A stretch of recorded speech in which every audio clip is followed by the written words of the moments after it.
The chairman of the Federal Reserve, Jerome Powell, was on the Hill talking to Congress about his plans, taking questions and taking a barrage of insults, sort of, not really. How will this affect sports card prices, and just assets in general? We are going to talk about it. Stick around.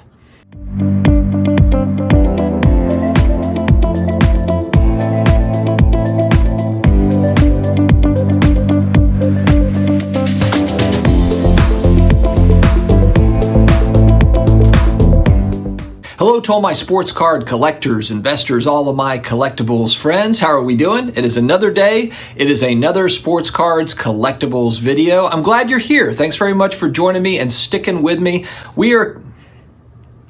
If you're new here, please hit that subscribe button down below, the likes, the notifications. We very, very much appreciate it. Also connect with me on IG at SportsCardDad, and I'm also on the Twitter, the SportsCardDad.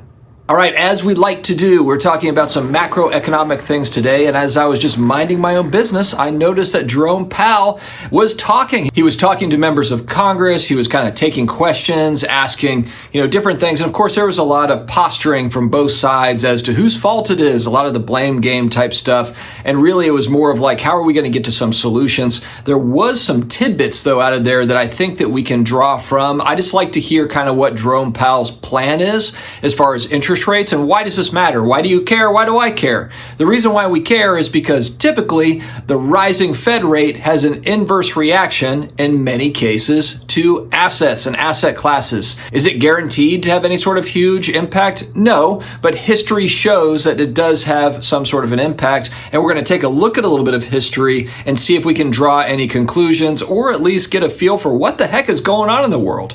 One thing that Jerome Powell said a few different times, I heard him talking today, was he wants inflation to be at the target rate at 2%. Now, as we saw when we look back over the last few months, it was at 8.6%, and then it was at 8.2, or was it at 8.5? Then it went to 8.2%, and then it went to 8.6%. This is even after raising some of the rates, and that's what prompted the 0.75 rate increase that we just saw here, a couple of weeks ago now at this point. The current Fed rate sits after that increase at 1.5 to 1.75%.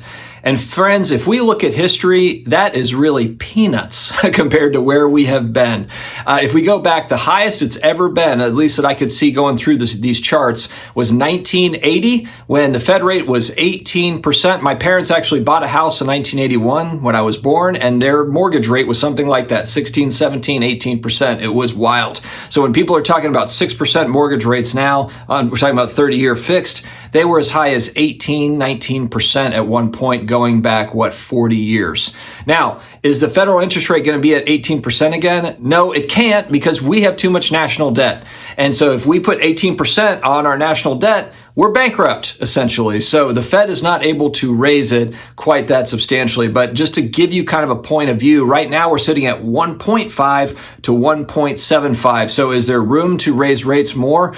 Probably. And I think that the whole thing is going to kind of hinge on each month we're going to be looking at, what does that inflation rate look like? And the one thing I did notice too, just kind of looking at history with this, it doesn't necessarily happen overnight. It usually takes a year, a couple of years, sometimes a few years to really get inflation under control. You see in 1980, it was at 18%, the Fed rate, and it brought inflation down in 1981 to kind of more of a reasonable level. I think it came down to about 3.5, 3.9%. Still not the target rate, but it got it down to something more manageable, and then they were able to kind of ease off of it. So there's a lot going on with that. But like we talk about, this has an impact on asset prices. Now, collectibles are kind of a funny thing, though, because what can happen in a lot of instances, especially when we get into high-end and, high-ish end stuff, is that people will just choose to hold on to it. Because I hear a lot of people say like, oh, well, collectibles didn't lose a lot of value during this time or that time in history or whatever.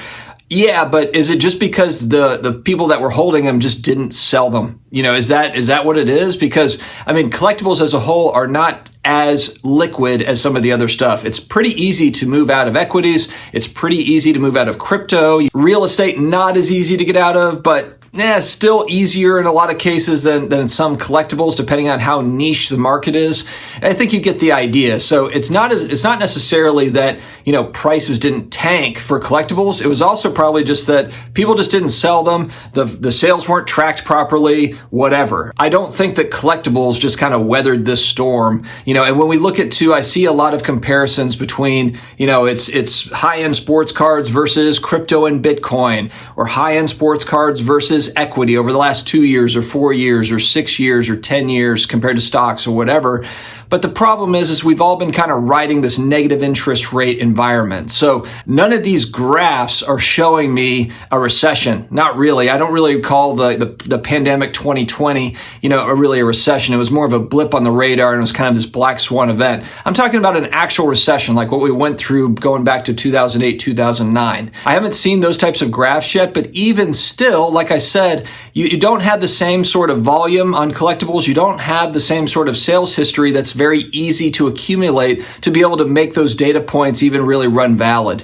If I'm looking at a data point that you have from 2008, how do I know that was not shilled? Or how is that verified? How are sales like that properly verified from 13, 14, 15 years ago, whatever? I think you get my point. So what this feels like to me is continued interest rate increases. And look, September is a big date because that is when we're going to get GDP numbers again, the quarterly numbers. If it's negative growth again for 2 quarters in a row, then we are officially in a recession. I know a lot of people are saying, hey, we're already in a recession, buddy. Yeah, I know it feels like it, but that'll be kind of the official piece of it. But that's really something to watch is on the 10th of every month, the 10th, 11th, 12th, they're going to come out with these numbers and pay attention to them because we keep on seeing it. The numbers come out, the big reaction comes. Stocks drop, crypto drops, and then we've seen collectibles in some cases drop. But as there's increasingly more pressure put on assets, as you keep on raising these rates, it's just putting more and more pressure on prices. And yes, on the ultra high end, there's still going to be people going out there and buying Logo Man one-of-ones of whatever, and that's fine. But there is going to be a lot of cards, I think, that are going to see some drops. You don't see a lot of press on these types of sales, but M&T Trading on Twitter is one that I watch. It's a good follow because they do bring to light some different types of sales things that are going on. Some of it that just looks a little wonky, but I like to kind of pay attention to it because it's just honest feedback on what's going on with kind of that middle tier. We're not talking about Logo Mans and Honus Wagners and Mickey Mantle 52 tops. We're talking more about the $20,000, the $50,000 cards and some of the movement there because a lot of those types of cards have really started to drop like a rock. But again, you just don't really hear about it. Auction houses are not going to be quick to report those sorts of things. But M&T Trading, a good follow on Twitter. And I think as the Fed continues doing what they're doing, we're going to have to see how it plays out. And like I said, I don't fault them. Look, this is something that kind of probably has to happen, but this is kind of what happens when we have, sky high inflation. When you ask the government to solve it, they're going to go ahead and solve it with forcing a recession. And that's kind of what this is. It's kind of a forced type of recession. And the one thing, of course, that we've got to really watch out for is the unemployment rate. There will be a higher unemployment rate that comes with this sort of stuff. It always does happen. We don't know which industries will be affected and so forth, but the unemployment rate is one to watch. I saw a few correspondents talking, or a couple of different reports, basically saying that we need to have 4 to 5 years of unemployment up from about 3.5%, what it is now, to about 6%, or we need to have 1 year of unemployment at 10% to be able to kind of get some of this stuff back in gear, to kind of correct this economy. And it was kind of interesting. 1 year at 10% would be brutal. It would be brutal. I mean, 10% is sky high unemployment. So I think